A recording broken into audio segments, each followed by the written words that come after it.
Okay, jadi Captain Arthur Phillip membawa mengetuai ekspedisi daripada London ke Australia. Jadi Queen ataupun King monarki England pada ketika itu telah melantik Captain Arthur Phillip itu sebagai Governor pertama di New South Wales. Commonwealth ni seperti kita tahu adalah negara-negara yang pernah dijajah oleh United Kingdom, oleh Great Britain. Jadi disebabkan faktor inilah Australia juga dianggap sebagai tanah jajahan United Kingdom, walaupun sebenarnya tak pernah lah ada elemen penjajahan tu macam di Malaysia ke macam di South Africa dan sebagainya. Tapi secara tak langsung tanah Australia itu sebenarnya diterajui oleh Queen atau King di England. Sebab pada hari ini bendera Australia itu sendiri lambang Union Jack, tandakan sebagai the monarki negara mereka adalah tetap kepada Queen atau King England. Once mereka dah sampai daripada London ke negara baru Australia ni, tanah baru. Jadi tanah baru mestilah tanah yang tandus, tanah yang kosong nak dibangunkan. Jadi Captain Arthur Phillip ni satu kebijaksanaan dia, orang barat lah, mereka sebenarnya satu kebijaksanaan, mereka mau pandai mentadbir ataupun buat satu plan untuk menaikkan tanah kosong kepada tanah terancang. Jadi Captain Arthur Phillip tu dia dah kategorikan semua penyenayah tersebut, tapi dia tak ada buat penjara tau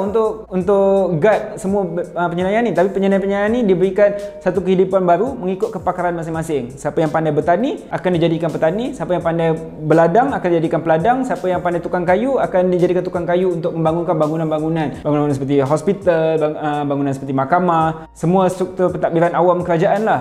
Dan mereka juga mula berkahwin dan dapatkan wanita-wanita, ada yang wanita Aborigin sendiri dan ada daripada wanita-wanita yang penjenayah juga. Jadi daripada situ mereka mula membentuk satu komuniti baru dengan hasil perkahwinan dan membentuk Australia yang baru pada hari ini. Kalau kita tengok Aborigin di Australia ni pada hari ini masih dianggap sebagai Aborigin, tetapi kenapa kalau kita tengok bandar-bandar utama macam Melbourne, macam di ibu negara Australia sini, Canberra, di Sydney, Perth, kat mana sebenarnya orang Aborigin ni? Kalau kita melancong kita tak jarang jumpa tau. Sebab pertama, tanah Australia itu sendiri luas, terlampau luas, dia adalah satu benua. Jadi apabila mereka menetap di, contoh mereka menetap di kota Melbourne sebelum itu, masa itu bukan kota lah, hutan kan. Jadi bila orang Inggeris ni nak rancang tanah Melbourne itu, mereka akan halau semua Aborigin ni ke tanah tandus Australia, di kawasan tengah tu, kawasan tengah Australia, mereka akan dihantar ke sana. Dan Aborigin di Australia ni tak berapa melawan. Lagi satu mungkin sebabkan senjata-senjata perang Inggeris pada ketika itu lebih maju dan lebih efisien. Jadi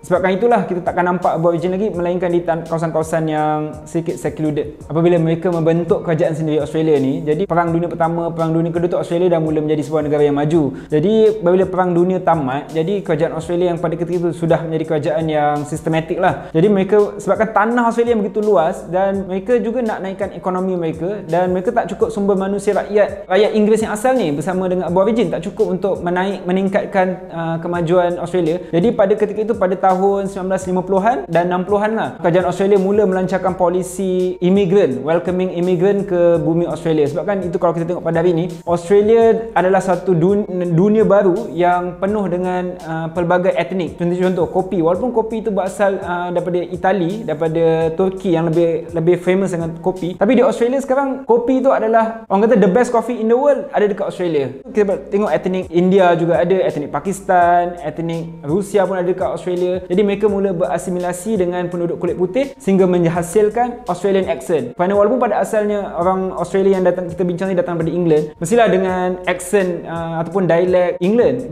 British punya English. Tapi apabila mula berasimilasi dengan penduduk-penduduk pelbagai bangsa yang lain ni, mereka mula membentuk sebagai Australian accent yang baru.